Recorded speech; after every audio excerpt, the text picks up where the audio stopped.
Okay, welcome all at our weekly seminar at Jagiellonian. Our speaker today is Michał Seweryn, who is supposed to graduate here at Jagiellonian next year, right? As far as I can tell, Michał's research interests are focused on structural graph theory and combinatorics of posets. His PhD thesis will be centered around posets dimension. And today we shall see some latest developments in the area. Welcome all. Welcome, Michał. Please take us from here. Okay, hello. So the topic of my talk is dimension of posets with k-outerplanar cover graphs. The goal of this topic is to introduce you to theory of dimension of posets with planar cover graphs and show you some of our results, what we managed to show in this area, and yeah, maybe we will see some proofs of things that we proved with Maximilian Gorski, because I forgot to mention that this is joint work with Maximilian Gorski from Technical University of Berlin. And yes, I assume that you are familiar with the notion of posets or partially ordered sets, but I do not assume that you know what is dimension. I'm going to introduce a definition in the beginning of the talk, and which is right now. So we will start with some introduction to dimension, and then we will see what are our results.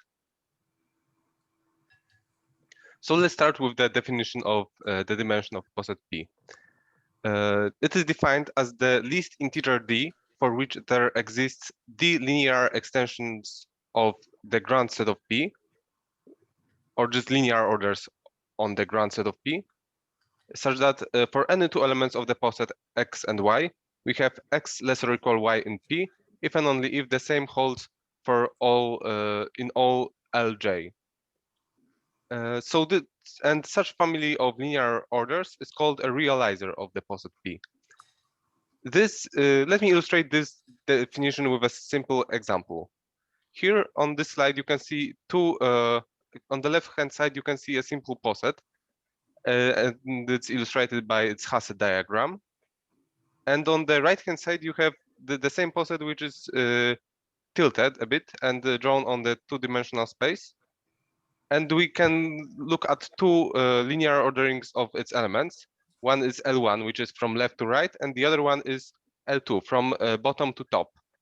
And those two orders form a realizer. We can see that for any two elements, the condition from the definition holds. When we have X and Y, then and X is less than Y, then X is less than Y in both L1 and L2. On the other hand, if we have a pair of incomparable elements, for example, Y and X like here, which are incomparable, then in one of those orders, L1 will here, like in L1, X is greater, and in L2, Y is greater. And this holds for any pair of elements X and Y. And here we can see that whenever we have some this kind of embedding of a poset in the two-dimensional space, it witnesses that the dimension of poset is at most 2. And similarly, for larger D, if we have an embedding of a poset in a D-dimensional space, then that dimension is at most D. But also the converse is true. If we start with some poset which has dimension at most D, and there exists D-linear orders which realize it, then we can interpret them as coordinates and obtain a embedding in D-dimensional space. So we obtain an equivalent definition of dimension.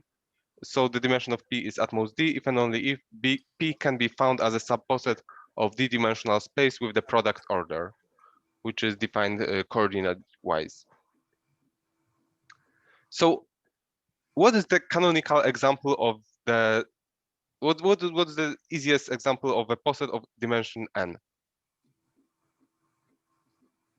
Well, the intuitive answer would be to consider a hypercube, which is either which can be seen either as a set of binary vectors of length n, or equivalent ordered by the product order, or equivalently the power set of an n-element set ordered by inclusion. And so this is like a hypercube of dimension n. For example, for n equal 4, our poset looks like this. And it's not hard to believe that such a poset has dimension n. But it turns out that there exists a much simpler poset which also has dimension n and is much more natural to consider in our research. And it's called standard example. And it's obtained by if we, from all this poset, we only consider the layers number 1 and the layer number n-1, so the singletons and its complements, then already that poset will have dimension n, and we will see why, or maybe not see why, but we'll see that on the next slide, how this poset, the standard example Sn looks like. So the standard example Sn consists of n minimal elements, a1 up to an, and n maximal elements b1 to bn. And they are ordered by inclusion, where each ai is a singleton consisting of just I, and each bi is the complement of ai. And here we can see that ai is less than bj whenever a is distinct from j, and and ai is incomparable with bi. So for example, when n equals 5, our poset looks like this. We have all comparabilities except those vertical ones. And as I suggested earlier, this poset has dimension n. Actually, the fact that it has dimension at most n is easy because this is a subposet of the hypercube. But the interesting part here is that its dimension is at least n. And in some sense, it's the canonical example of poset of dimension n. And it behaves similarly to cliques in graphs. For example, when you have a graph and it contains a clique of large n, then that clique enforces that the chromatic number is at least n. Similarly, in posets, when you have a standard example of size n, you know that the dimension is at least n. Also, I didn't mention that earlier, but if you have any questions regarding what's happening, feel free to ask at any moment. You can interrupt me and ask questions. So this is the introduction to. So you already know what is the dimension, what are standard examples, and yeah. And now we move on to the posets with planar cover graphs, which are posets which interest us. So those are posets. So cover graph is a Hasse diagram seen as an undirected graph. So we look at a Hasse diagram which represents our poset, and we interpret it as a simple graph, which is undirected, and is a proper and not necessarily proper, but a subset of the comparability graph. And by planar, we mean that this cover graph can be drawn on a plane without crossing. So in other words, we can see at our poset as posets obtained from an acyclic orientation of a planar graph. We start with some planar drawing of the graph. We orient the edges so that there are no cycles. And for two elements x and y, we say that x is less or equal y if and only if there exists a directed path from x to y. And the natural question that arises from what we have said so far is whether the posets with planar cover graphs have bounded dimension. And it was an open problem for a while, long time ago. Maybe not long time ago, but last century. Excuse me? Before you were born. Yeah, it was before I was born. But so yeah, so quite long time ago. And the answer to that question turned out to be that such posets indeed have unbounded dimension. And this was shown by David Kelly, who gave this innocently looking construction of posets, which looks like this. So here, not only is it, oh, and I also wanted to mention here that unlike in Hasse diagrams, we do not require that the edges are oriented upwards from smaller to, so it doesn't have to go upwards from the smaller element to greater element. It can go any direction. We don't really care. Everything is allowed. And in the Kelly's construction, we have even property that all edges are oriented upwards. So this is a planar diagram of the poset. And why this poset has large dimension? Well, we can enumerate the minimal and maximal points like this. We have minimal elements A1 to A5 and maximal B5 to B1. And it turns out that those minimal and maximal elements form a standard example of size 5 in this case, but this generalizes to larger n. And why is it a standard example? We can look at some example and we can look at some minimal point, say A3, and see what elements is it comparable with. And it turns out that it's comparable with B1 and B2 if we go right, and with B4 and B5 if we go left. So similarly for any other element, if we go right, we can collect a prefix of BIs, and if we go left, we can collect a suffix of BIs, and together we collect all maximal elements. Any AI collects all maximal elements except BI. So we have a large standard example, and therefore large dimension. Now, so we know that the posets with planar cover graphs can have arbitrarily large dimension. So we may ask, if we add some extra restriction on the poset, can we then say that the dimension is bounded? And there are two types of such restrictions which are considered in this research, in this line of research. First, we can consider what happens if we have a planar cover graph and we forbid some structure, for example, some subposet. And for example, if we exclude a long chain, a chain of length k, then it's equivalent to saying that we have bounded height. And for any fixed k, if we have a planar covered graph and bounded height, so height less than k, which is equivalent to saying that a chain of length k is included as a subposet. And then for any such fixed k, we have bounded dimension. It was shown by Streib and Trotter.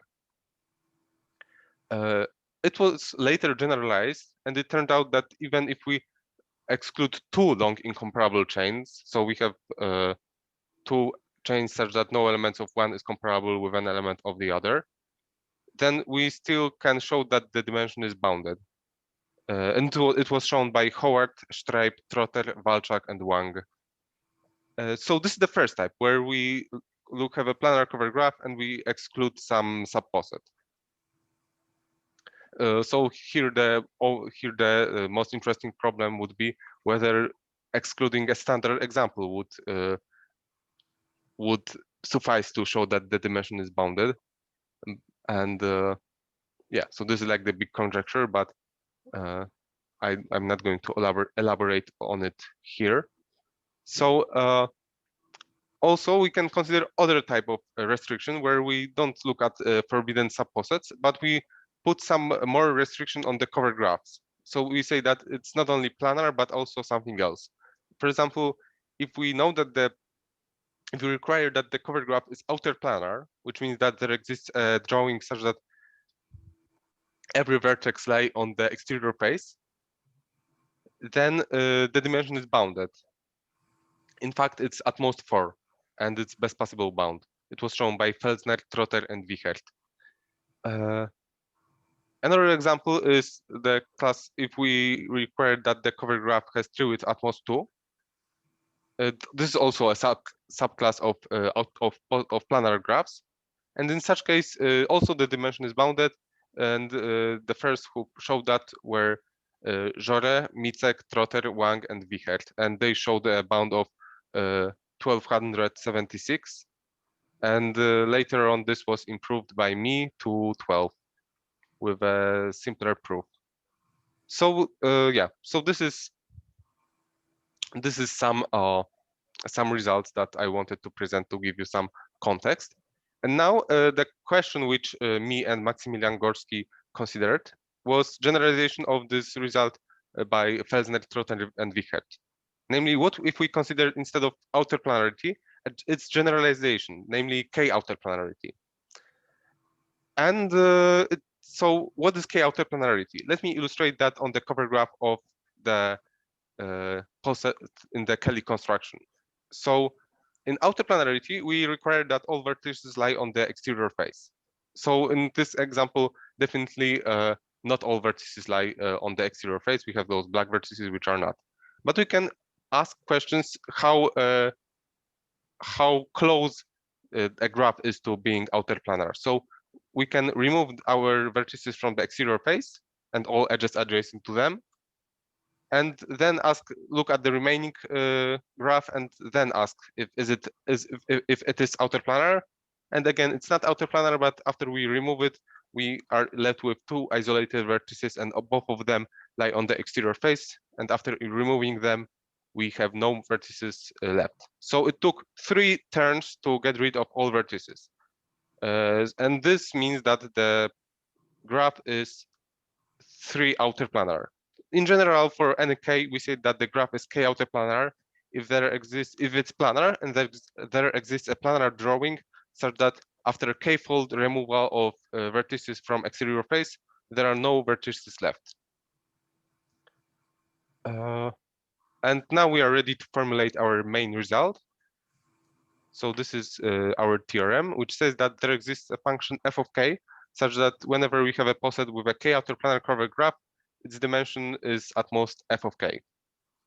And we showed not only that, but actually our function which we obtain is pretty good. It's a polynomial. It's cubic in k, and this will be important given what is our second result, which is an application of this theorem. Namely, so let's go back to this problem which I mentioned earlier, where we have a planar cover graph and forbidden structure, for example, for forbidden chain, so bounded height. So we have a poset P, and we denote it has a planar cover graph, and we denote its height by h. What can you then tell about the dimension of P? So as I said earlier, the dimension of P can be bounded in terms of h. It was shown by Streib and Trotter in 2013. And their function was pretty large. It made use of Ramsey theory several times. The proof used Ramsey theory several times, and the function was not explicit in that proof. And this function was later improved. Jore, Micek, and Wichert generalized the result by Streib-Trotter to a wide range of sparse classes, and they showed that similar results not only for planarity, but actually for any bounded expansion property of graphs. And they obtained an explicit bound, which was only exponential, which was still pretty bad, but it was much better than the original one. And the first polynomial bound was shown recently by Kozik, Micek, and Trotter. It was h to the power of 6. So now, as a consequence of our theorem, we managed to show that in fact this dimension is at most cubic in h. And this is still probably very far from the optimal. I personally believe that this should be linear. Like, we only know examples, constructions where the dimension is at most linear in height. And in some special cases, for example, if we know that the diagram is planar, we know that the dimension is indeed linear in height.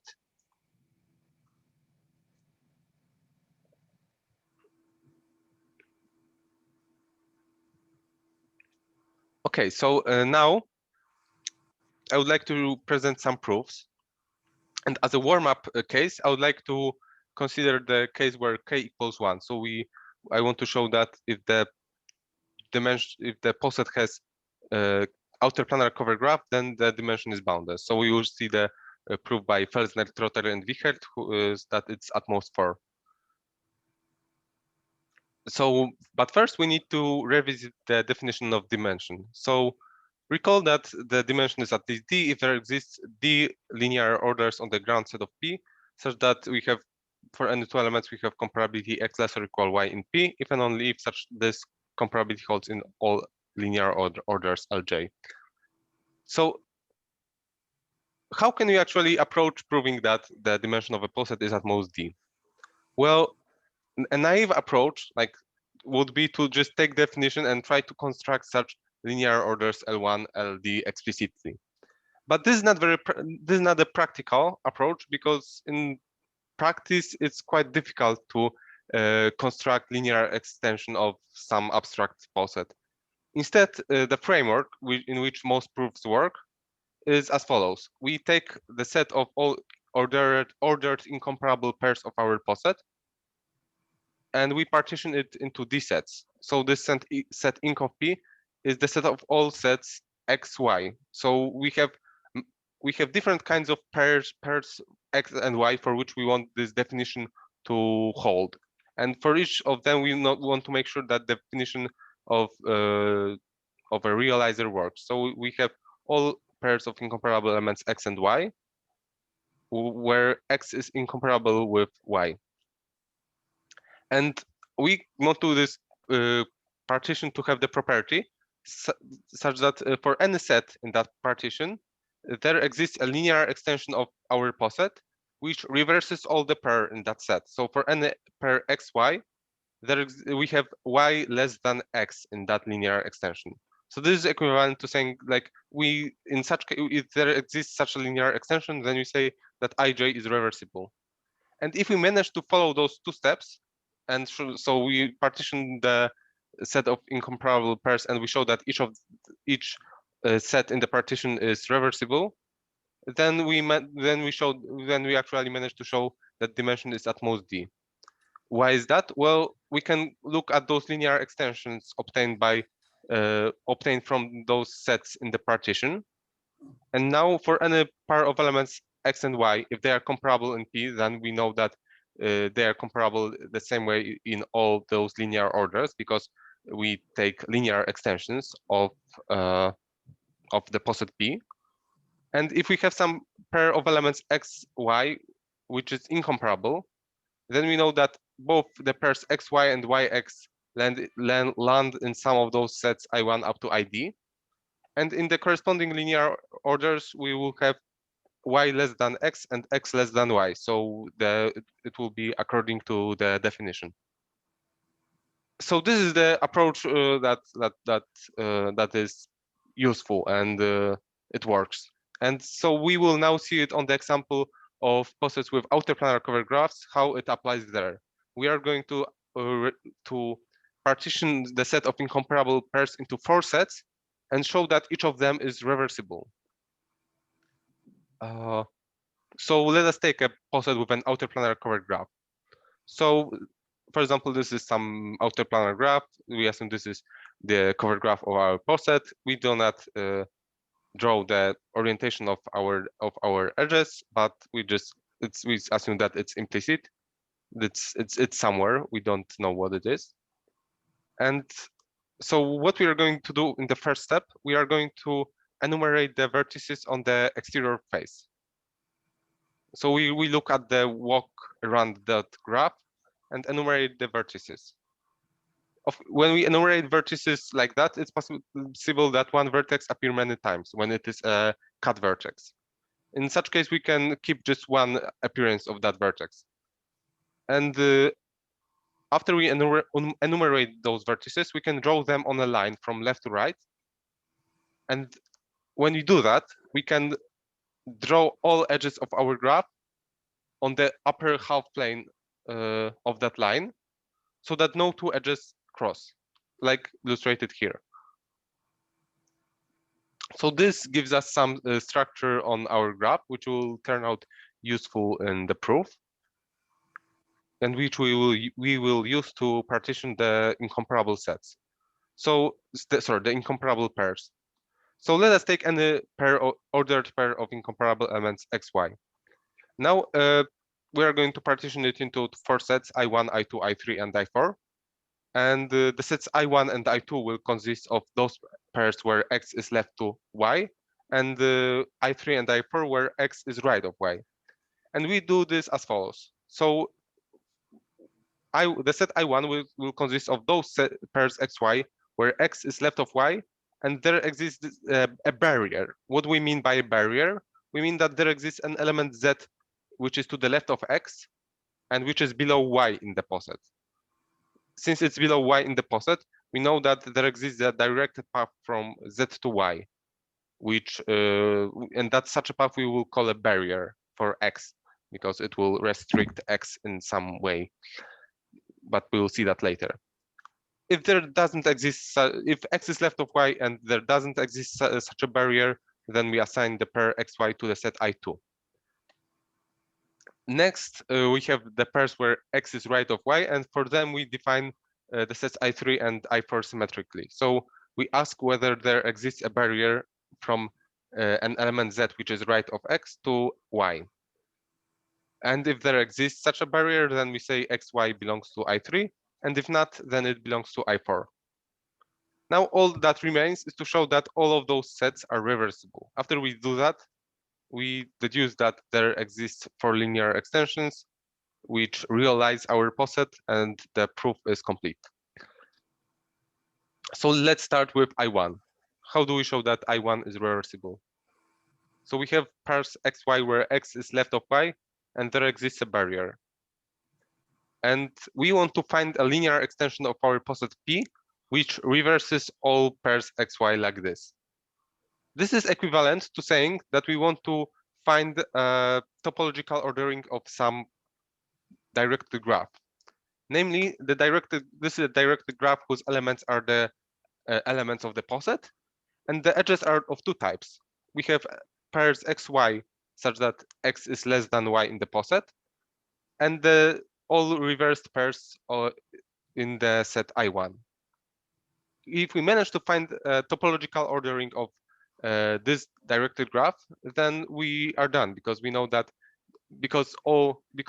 this ordering respects all black edges, so those coming from the poset, we know that we obtain a linear extension of P. And if it respects all edges from the blue set, then we know that it reverses all pairs from I1.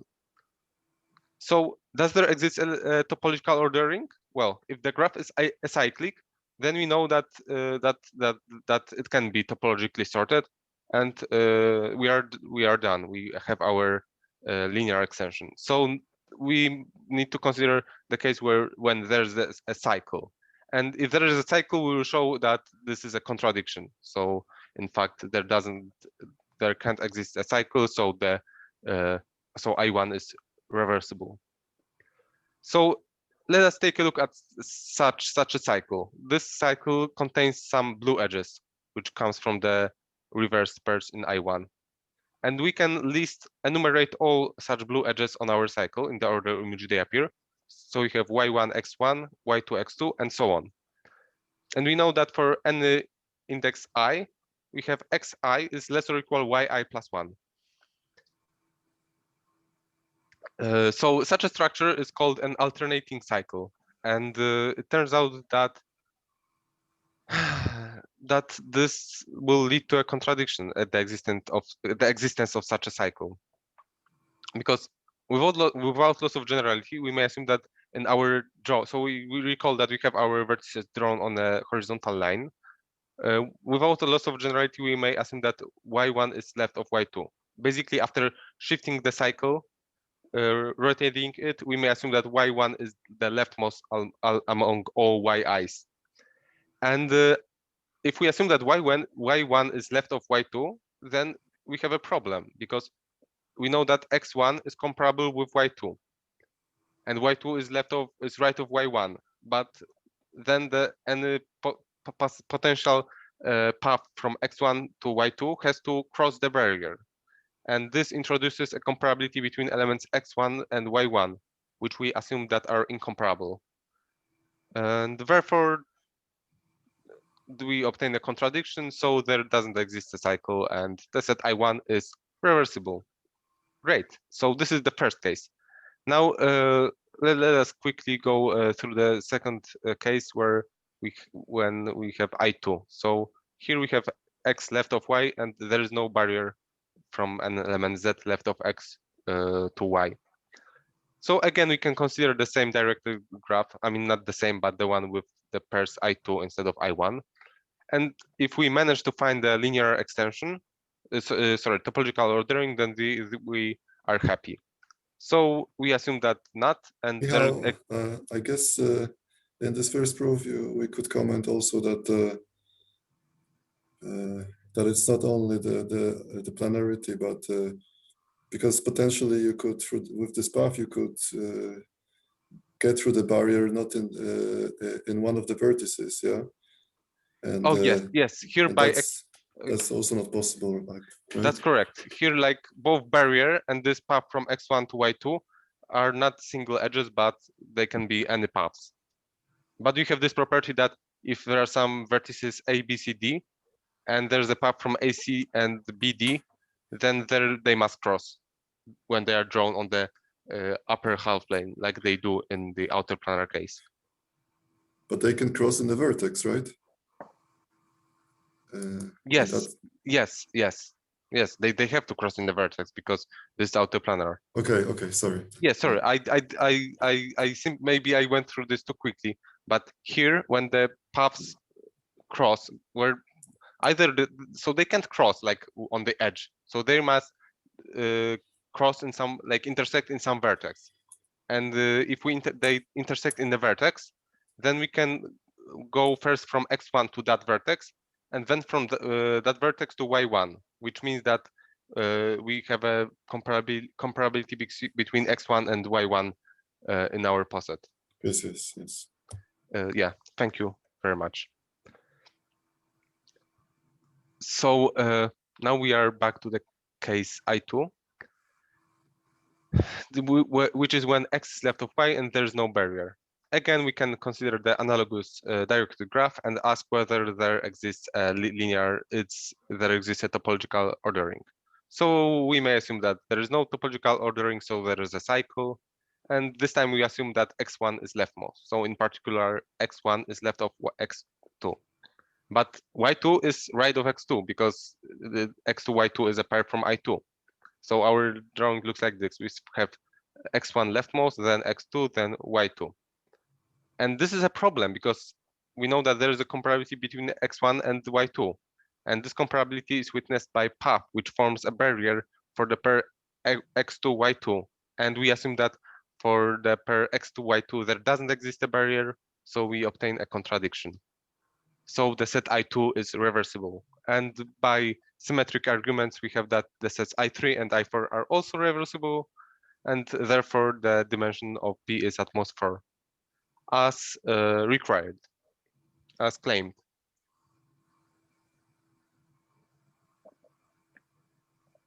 So now we will slowly move towards the general, towards our results. So we will go to the general k-outerplanar case. But before we do that, we need to equip ourselves with some tools, with some reductions. We'll see 3 reductions. First, there will be a reduction to min-max dimensions, min-max dimension, which allows us to focus only on the reversing pairs of the form AB, where A is minimal and B is maximal.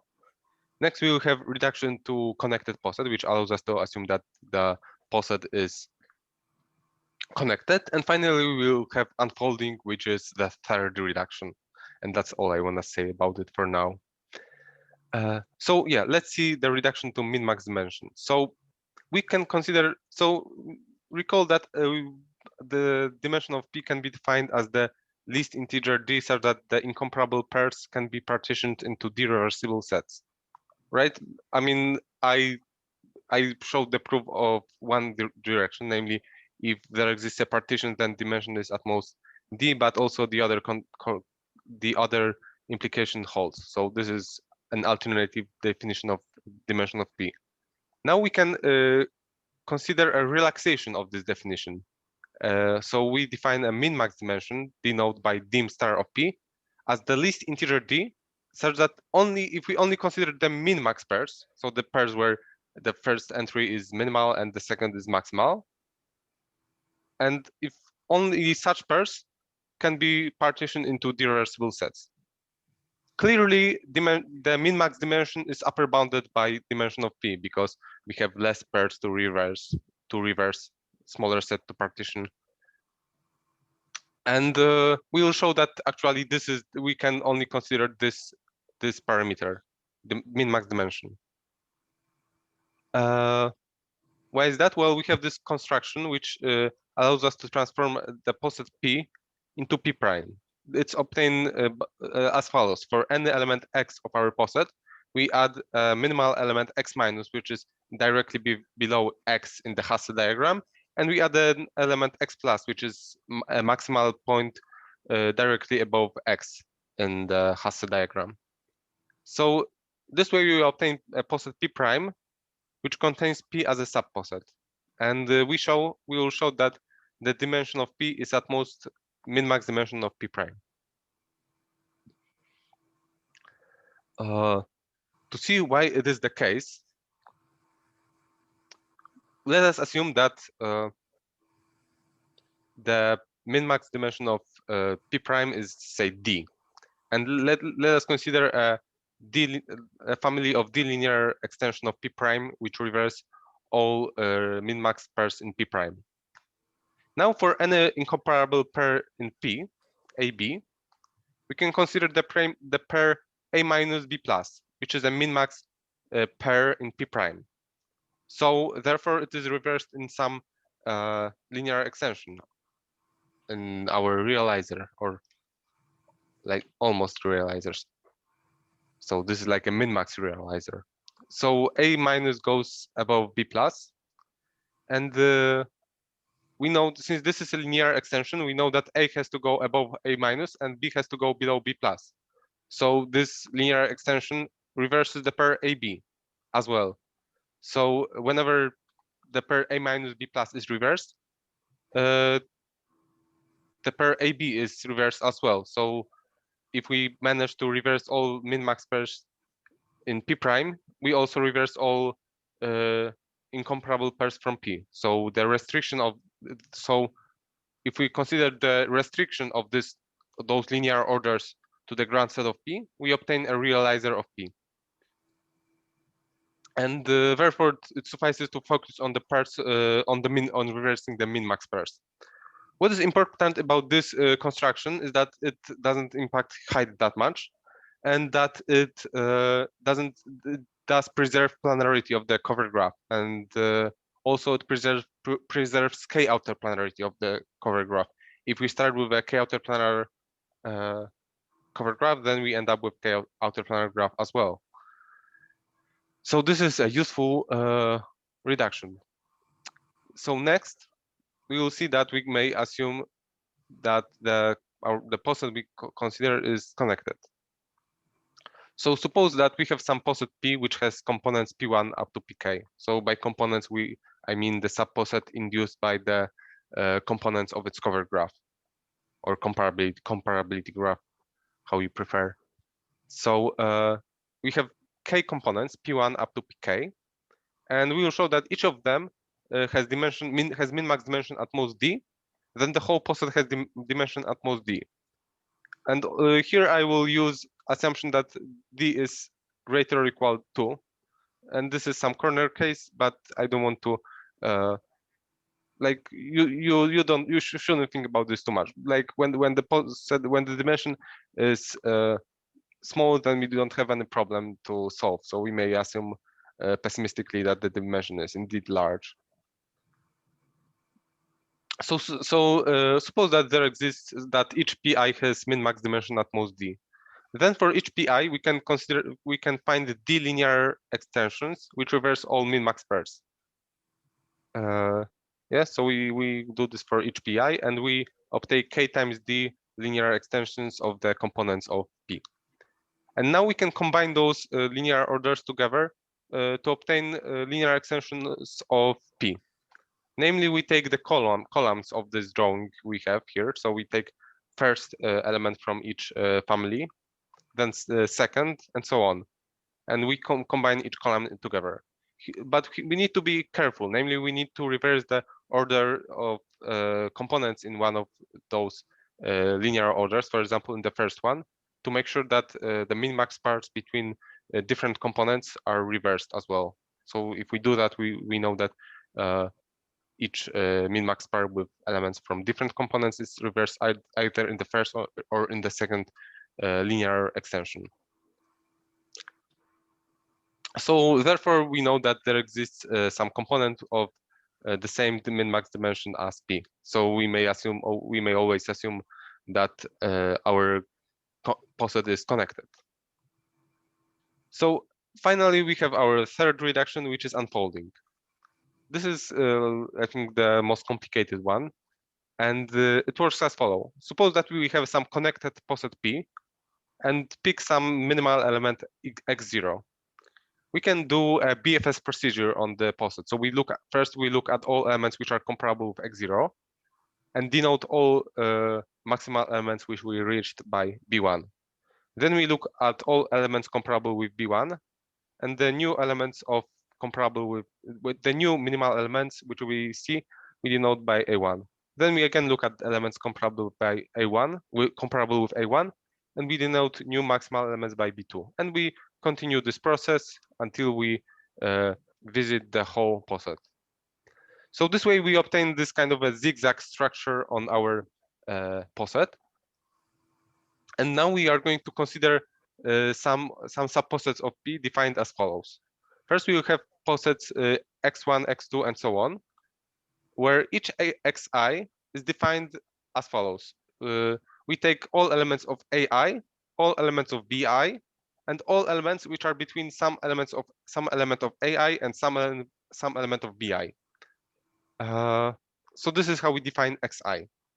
And this is what is important is that not only is it a subposet of our original poset P, but also because of construction, its cover graph is a induced subgraph of the cover graph of P. Similarly, we can define posets y1, y2, and so on, where each yi is defined as the union of AI, bi plus 1, and all elements which are between AI and bi plus 1. And why unfolding is useful? Because there's a lemma which says that for any q, that there exists a q among those posets, such that the min-max dimension of P is at most 2 times the min-max dimension of Q. So this is like the heavy part of the unfolding. This is a subposet which has roughly like only factor 2 smaller dimension than the original poset.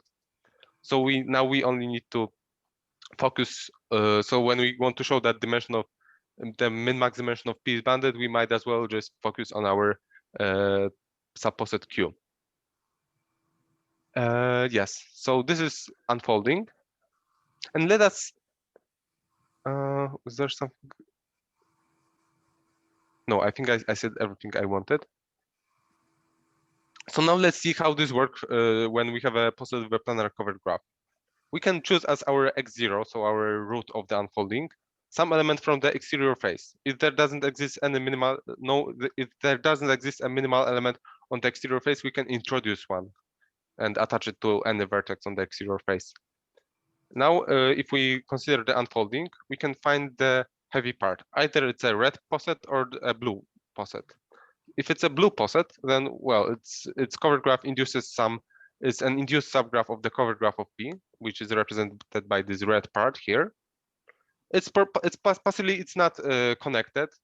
It can some components can have holes in it, but we know that every component of this red graph is attached to the gray part, which is this initial part of the unfolding, all vertices which we visited before visiting this red poset. And this gray part is connected and contains a vertex from the exterior face x0. This in particular implies that every maximal element of Q is comparable with some gray vertex. So it looks like this.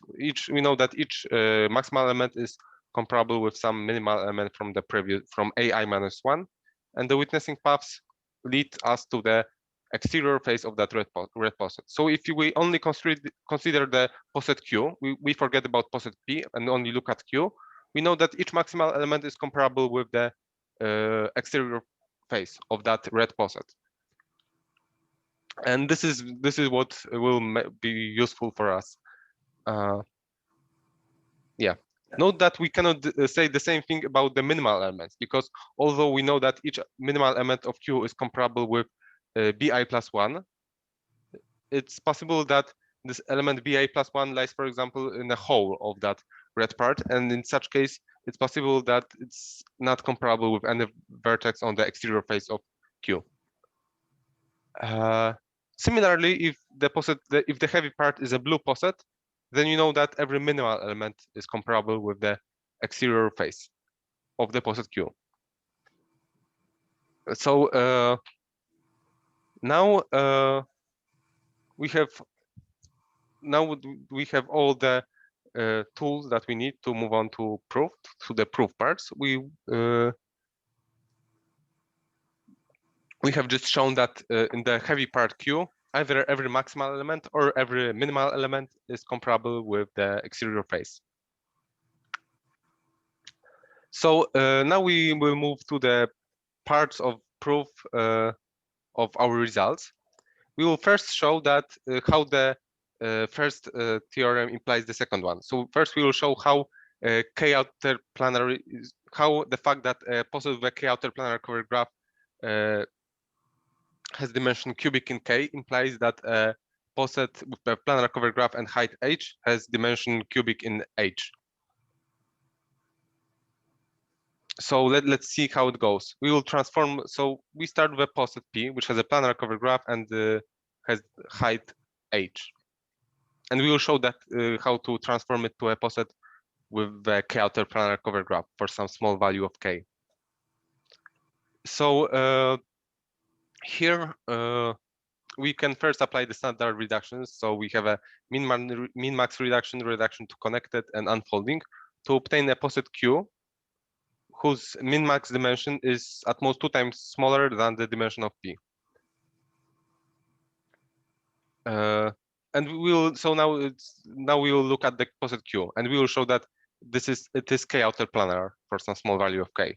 So what we know about that poset Q? Well, its height is at most h plus 2, because it's possible that it grew, that it was increased by 2 in the min-max reduction.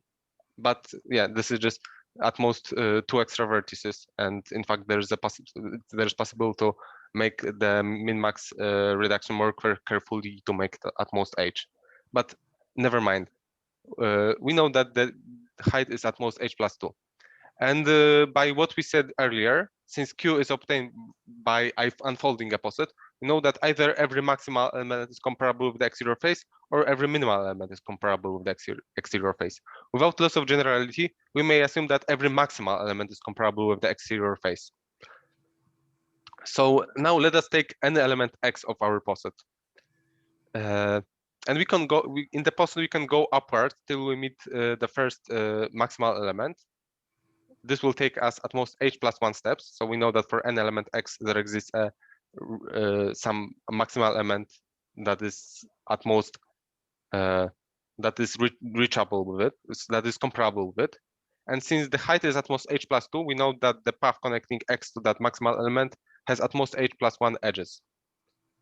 But for that maximal element, we know that it's comparable with the exterior face, and it's again a path consisting of at most h plus 1 edges. So the union of those two paths contains a path from X to exterior face of the poset Q, which together has at most 2h plus 2 edges. So 2h plus 2, so at most 2h plus 3 vertices. And now we can see that this means that the cover graph is 2h plus 3 outer planar, because if we iteratively remove vertices from the exterior face, then at each step we will remove at least one vertex from that path connecting X to the exterior face. So since X was chosen arbitrarily, it means that the cover graph is 2H plus 3 outer planar for Q. So now, if we manage to show that K outer planar cover graph implies dimension cubic in K, it means we will deduce that this min-max dimension is at most cubic in 2H plus 3, so cubic in H. And the proof will follow. So yeah, so if there are any topics, any questions that if anyone has any question, it's a good time to ask before we move on to the proof of the k-outer planar case.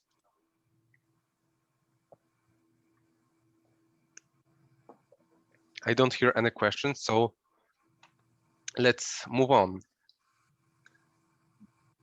So the first step of our proof will be to transform our poset P. So we start with a poset P which has a k-outer planar covered graph, and we are going to transform it to a poset P prime, which has a k plus 1 outer planar covered graph and is doubly exposed. What does it mean that it's doubly exposed? Well, it means that it has a drawing on the plane such that there exist two elements on the x0 face, x0 and y0, such that x0 is comparable with all maximal elements of the poset, and y0 is comparable with all minimal elements of the poset. So the notion of a doubly exposed poset was introduced by Kozik, Micek, and Trotter in their paper on dimension polynomial in height. And in fact, we will later on use some facts from that paper, but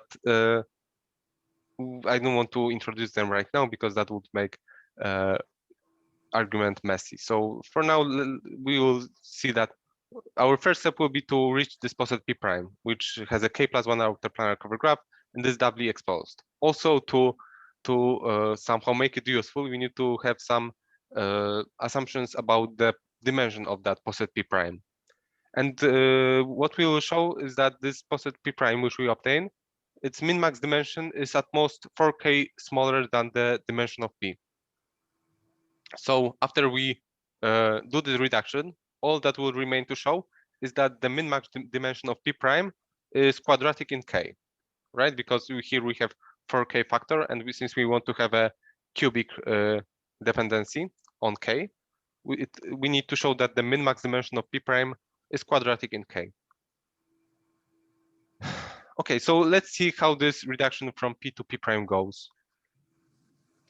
So we have our poset P with a k outer planar covered graph, and we will have a sequence of taking smaller and smaller subsets, which have subposets, which have more and more structure.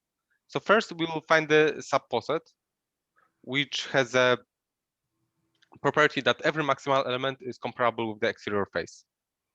Next, we will have a even smaller subposet with the properties that every minimal and every maximal element is comparable with the exterior face.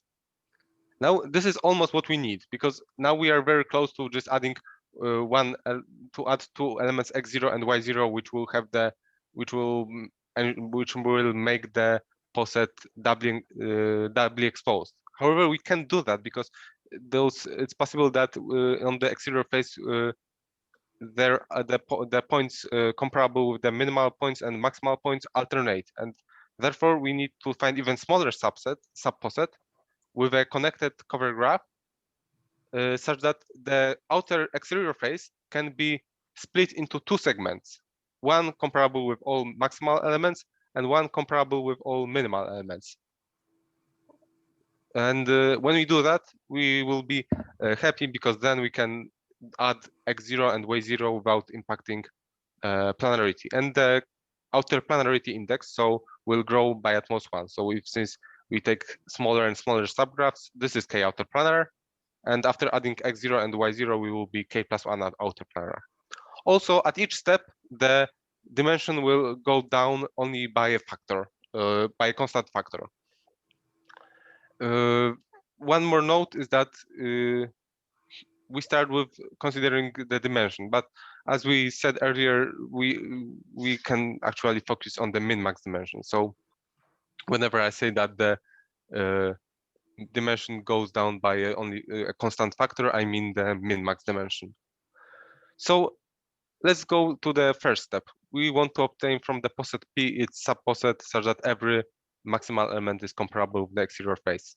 Well, this is easy because this is something we've already seen. We just apply the min-max reduction to a connected poset and the unfolding to obtain the poset Q where indeed every maximal element is comparable with the exterior face. There is also possibility that every minimal element is comparable, but the two cases are symmetric, so without loss of generality, we may assume that it's the maximal elements which are comparable with the exterior face. And we know that the min-max dimension is at most 2 times smaller than the dimension of the original poset P. So this is the first step. It was easy. Now it will be the most interesting part, where we want to also get the property that every minimal point is comparable with the exterior face. How we do that? So here is a symbolic representation of our k-outerplanar covered graph. We have posets, we have layers from 1 to k, where 1 is the outermost and k is the innermost.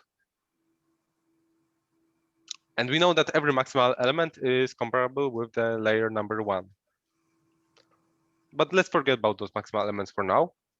And let us partition the sets of all minimal elements into k sets. A1, the set A1 will consist of all those minimal elements which are comparable with some element of layer 1, so the outermost face, so the exterior face. A2 will consist of those elements which are not in A1 but are comparable with some element on the second layer, and so on. In general, the layer AI consists of those elements which are comparable with the layer I, but are not comparable with any element on the layer I-1. So this defines a partition of Q into K the partition of the minimal elements of Q into K posets and into K sets. Yes, so now for any such set AI, we will consider a poset QI, which consists of the upset of AI. So those are those elements which are above some element of AI, or since minimal AI are minimal elements, those will be the all elements comparable with some element of AI. And additionally, for convenience, we will add all maximal elements of Q. So how will the resulting poset QI look like? Well, it looks like this gray blob we have in here. So we know that every element of AI is in this gray blob. Also, all the red puffs, which witness that the elements of AI are comparable with the layer I, are included in our blob. And there are also some new isolated vertices, which comes from the fact that we added the maximal elements of Q. Now, the QI is a candidate poset for us for the next step, because we want to have the property that every maximal element is comparable with the exterior face. And now, since every maximal element is comparable with some element of layer 1, we know that the paths witnessing that have to cross the exterior face of this gray part. And we don't care about the isolated vertices because they just lie on the exterior face. So QI is a good candidate poset for us for the next step. Now it remains to show that some of those posets QI has a relatively large min-max dimension, so that this condition the min-max dimension goes down by only a constant factor. But well, there are only but we know that every maximal element, so the maximal elements of QI are the maximal elements of Q, and each element of AI is a minimal element of QI. So it remains to show if we manage to partition the min-max pairs in each QI into small number of sets, then we together reverse all min-max pairs of QI, of the whole poset Q. In other words, the min-max dimension of Q can be upper bounded by the sum of min-max dimension of posets QI, and this is upper bounded by K times the min-max dimension of the poset qi0, which maximizes the min-max dimension of a poset qi. Right, so maybe let us stop here for a moment to make sure why this holds. So here we use the fact that the parts a, the elements ai partition the set of minimal elements, and therefore every min-max pair of our poset q, if we have some min-max pair in ab in poset q, then if a-lins lands in some ai, then we know that ab is a min-max pair in qi. So the min-max pairs of, if we take together all min-max pairs of the poset qi, then we obtain all min-max pairs of the whole poset q. So yeah, so this indeed holds that the min-max dimension went down by at most factor of k. So now we can go to the next step with our poset q0, which is this poset qi0, which maximizes the dimension. Michał, excuse me for a moment.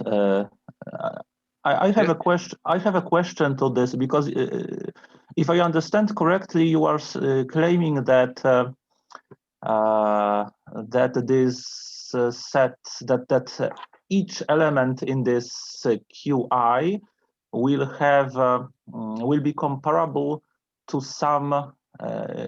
Sorry, each the red one is the minimal one. The red one is the minimal or the maximum?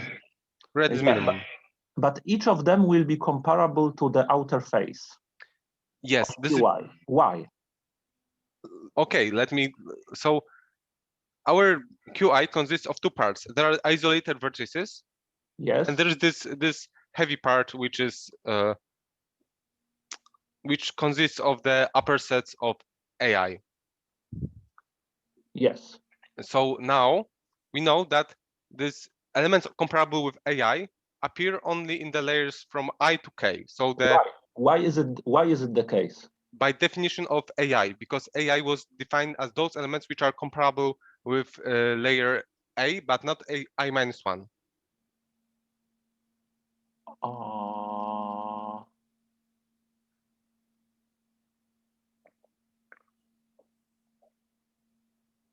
Okay. So each element of ai is only comparable with the elements of layers I up to k. So if it's comparable with some element which is on the layer I, then it definitely is on the exterior face of that large component of our poset qi. Okay, thank you.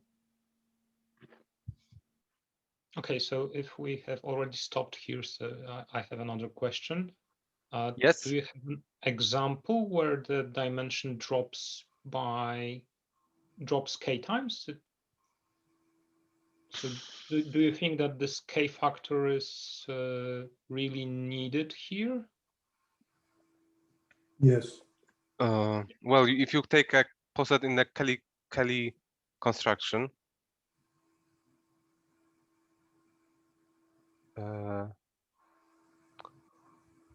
no. Wait a second. I don't know. I don't know. Okay, so It was good. Just look at Kelly. And you strip it off, it's gonna keep dropping. No, but here all vertices are comparable with the exterior face. So each AI is comparable. So basically all minimal elements go to A1. You can jazz up the Kelly and do it that way. So yeah, but your answer is good. You really do need this idea that the values are changing as you come in from the outside.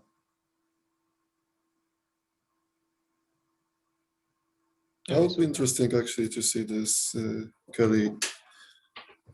Well, in general, we believe that, well, that the bound is better than k cube or h cube, right? But Yes, but even in Kelly, the idea that it's dropping as you come in, it drops arbitrarily many times. Basically this is stripping it off at 2 levels at a time when you peel the Kelly. But it's got to drop. Because you just get, when you strip a Kelly, you just get a new Kelly. It's too small.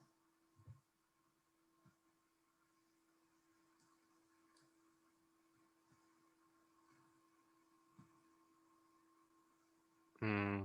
And either your mins or your maxes are always comparable with the outside face. Start with that. Because you have these two chains on the outside. You know, the two chains that are the transfer of the comparabilities. The min of one of them is on the outside face at the get-go. So you always have that. So I'm not sure what problem are we trying to solve anymore. Okay, so I'm sorry for the question. Maybe I should have waited. No, I think, again, I think Gregor was asking, do you really need to keep track of these levels? Is it sort of like all the changes exactly at one place? And that's not true. The values of these dimension parameters, although we don't know how they're behaving, they are changing.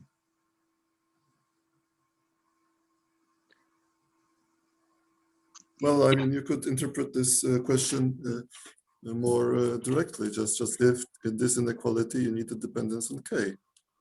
And Yes, this was my question. Maybe it's Well, just because posets with bounded height can have large dimension bounded only by height, the answer has to be yes. Well,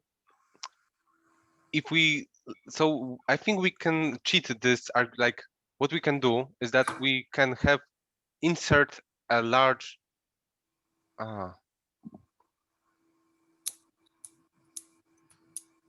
So how about we proceed with the presentation? Because Yeah, I think we should proceed with presentation because this is something I didn't consider and I can't give a quick answer for that question. I was happy with what we had. So yeah, we go to the next step. We have our poset Q0, which has the property that every minimal and every maximal element is comparable with the exterior face. And now we want to have a poset where the exterior face can be connected where we can safely add x0 and y0 to obtain a doubly exposed poset. So yeah, here's our poset Q0. And now what we do is we just unfold it. And we find our heavy part. Without loss of generality, we assume that it's a red part. And we know that every blue part is comparable with this gray part. And on the other hand, we know that each minimal element is comparable with the part which is not gray, because observe that every minimal element of R isn't comparable with any point of the green part, right? This is how the poset R was defined. So the witnessing path from a minimal element of R to the exterior face of Q0 has to cross the exterior face of the red part in a point different from the place where it is connected to the gray part. So now, once we do that, we can just do the min-max reduction to just restrict our attention to the heavy part, and it will have the property which we required, that we can add x0 and y0 safely without destroying planarity. So let us recap what we obtained. We started with a k-outerplanar covered graph, and we obtained a family of smaller and smaller subposet P, Q, Q0, R, where at the first step we just did unfolding and the dimension dropped by at most 2. Also, we went from the dimension to the min-max dimension. Then we went from Q to Q0, and we did this layering trick, and the dimension dropped by at most k. Then we did unfolding one more time, and the dimension dropped by at most 2. And then we added x0 and y0, and we have the same min-max dimension. Actually, yeah. So if someone was really if someone observes this very carefully, can notice that here I'm cheating a bit, because it's possible that after I add x0 and y0 some maximal point stops being a maximal point, and or a minimal point is no longer a minimal point, but is like has x0 below it or y0 above it. But because of the fact how this poset was obtained, so in the first step we did this min-max reduction, which makes sure that every max, which actually gave us that every very special structure, we know that every maximal element is comparable with just one element, so it's adjacent to just one element in the covered graph, and every minimal element is comparable with just one. And this ensures that we can safely add x0 and y0 without like we can just make it comparable to the element which is adjacent to this minimal or maximal element, and this is not a problem. Okay, so now we have that dimension of P is at most 4k times the min-max dimension of a doubly exposed P prime, which has a k+1 outer planar graph.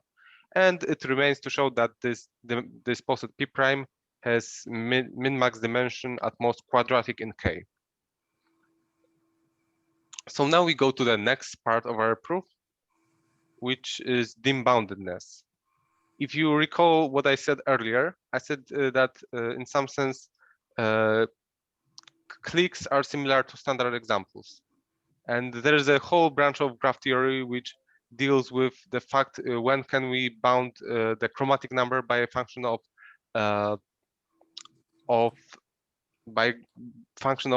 the clique number. It's called chi-boundedness. And the equivalent of this in poset theory is dim boundedness. So we ask whether we can bound the dimension by the size of the largest standard example.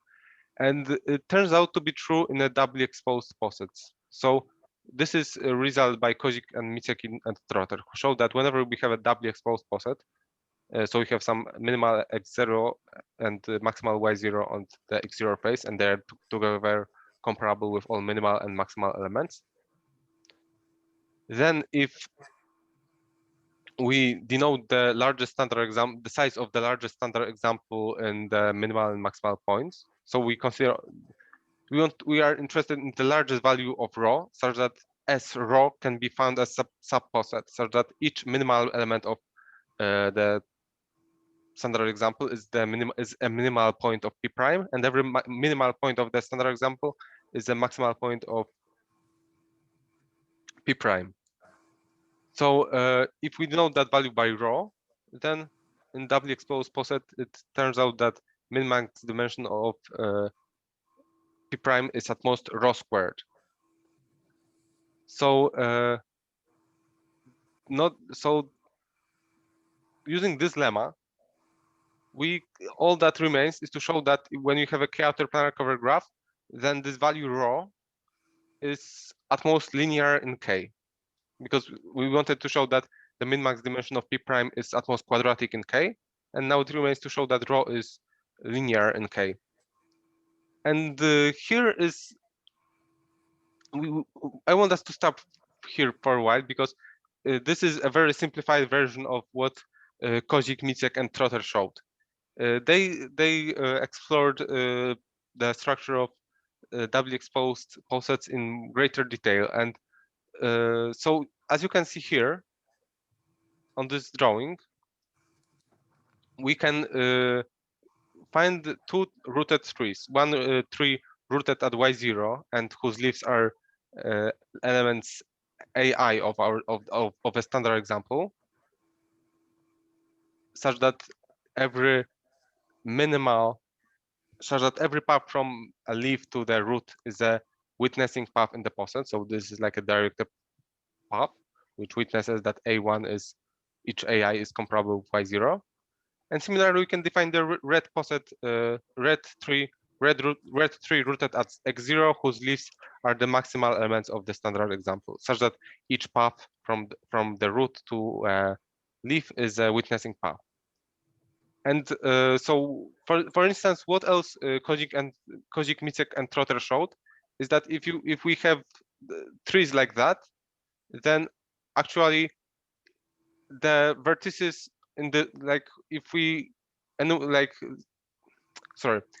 if we have our elements AI, BI, and then we may always rearrange the order so that, for example, the elements of the blue trees, so the from left to right we have B1 up to B raw, and if we rearrange the pairs in that order, then it will turn out that the in the red tree they will appear from right to left, A1 up to A raw. So it's like the reversed order, and this is something that will take that will play a role in our further proof. Although because of time restrictions, I won't have time to show that much details of the following parts of the proof, so I will just give you the high-level idea of the steps that we did here, we did in our proof. So here, what we to summarize, we use the lemma by which says that the min-max dimension of p prime is at most rho squared, and therefore all that remains is to show that rho is at most linear in K, where if the cover graph of a doubly exposed poset is K plus 1 outer planar. Okay, so now the next step, how do we show that that this value rho is linear in K? Well, we show that rho is linear in yet another parameter, which is the Kelly number of the poset p prime, which we define as the largest value, largest n, such that the nth Kelly poset can be found as a subposet in our poset. So we show that if you have only if you have a standard example, then actually you can find a poset from the Kelly construction of linear size in our poset. And we this is equivalent to saying that whenever if rho is greater than 360 n plus 1, then p prime contains the Kelly poset of order n, where by order we mean the size of the standard example in the Kelly poset. So we again, this is similar to what we did earlier. We dive deeper and deeper, find smaller and smaller subposet which have more and more structure. So we start with our doubly exposed poset which has a large standard example. Something which I hid from you so far is that those red and blue trees can interact a lot. They can intersect very heavily, and this makes everything much more complicated. And the first step of our proof is that we show that we can find a smaller standard example in which the corresponding red and blue trees are disjoint. So here we go only like by a constant factor 36 to a smaller standard example of size 10n plus 1, where those trees are disjoint. In the next step, we show that actually we can find a standard example of size 5n, where all minimal we show that we can find even the standard example of size 5n, such that all minimal all minimal elements are separated from all maximal elements with a red, black, blue path, such that each of those parts, red, black, and blue, is a path, like in the sense that it's a witnessing path in our poset. And finally, we show that if we consider that in such a poset we can find a large Kelly subposet. So the idea is that we consider the paths from AI to BI plus 1. So this is one family of paths. And then we have paths from AI plus 1 to BI in our standard example. And we show that there exists two chains. So we can find a set of consecutive indices, indices I of size n, such that all those paths from the first family, from A to I plus 1, from AI to BI plus 1, so those right-hand side chains intersect one path here. So and all paths from AA +1 to BI intersect the other part, another chain. So in other words, if we have our standard example, those minimal elements will be consecutive elements of those of consecutive minimal points of this standard example we have of psi 5n. Maximal elements will be consecutive, the corresponding maximal elements, and those horizontal chains we have in here, each of one of them will be, so one of them will be blue or black, and the other one will be black or red. So this is a very technical part, which is the most difficult part of the proof, and I think that what I just told you about the idea of the proof should be enough for you, because yeah, this is not particularly interesting part. The previous part I wanted to spend more time on that part because I think it was more valuable, more interesting. Yeah, so we showed that, so we need to show that this rho is linear in K, and we show that therefore it suffices to show that the Kelly poset is, so if the poset P prime has a large Kelly subposet, then it's not k-outerplanar. So finally we show that if P prime has a K plus, so we have our poset P prime with K plus 1 outer planar covered graph, and we want to show that that the size of the largest Kelly subposet in P prime is linear in K. And this is quite easy part, because suppose that we have some integer n such that the nth Kelly poset is the subposet of P.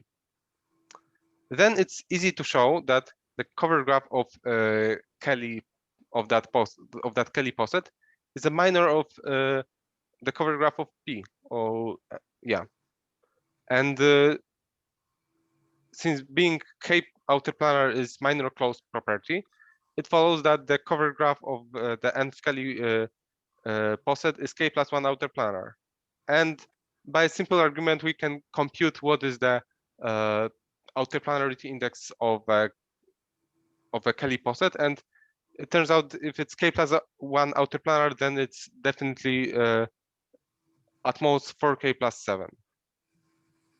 So in other words, this shows that the size of the largest Kelly poset in P prime is at most 4k plus 7, which is linear in K. And this ends the proof. Like, we didn't see all the parts in detail, but I wanted to focus on the parts which were the most interesting and most valuable, I think. So now let us summarize this proof. We started with a poset P, which had a k-outerplanar cover graph. Then we did this unfolding and layering tricks to obtain a poset P prime, which is doubly exposed and has min-max dimension at most 4k smaller. Then we used a lemma by Kozik, Micek, and Trotter, which upper bounds the min-max dimension of P prime by this rho squared, so the standard example number of P prime squared. Then we showed that the standard example number is actually linear, is at most linear in the Kelly number of the poset. And finally, we showed that this Kelly number is linear in K, which gives us cubic bound for the dimension of the poset P. And that concludes the proof. And this is everything I have to present to you today. Thank you very much for your attention, and I'm open for any questions if you have any.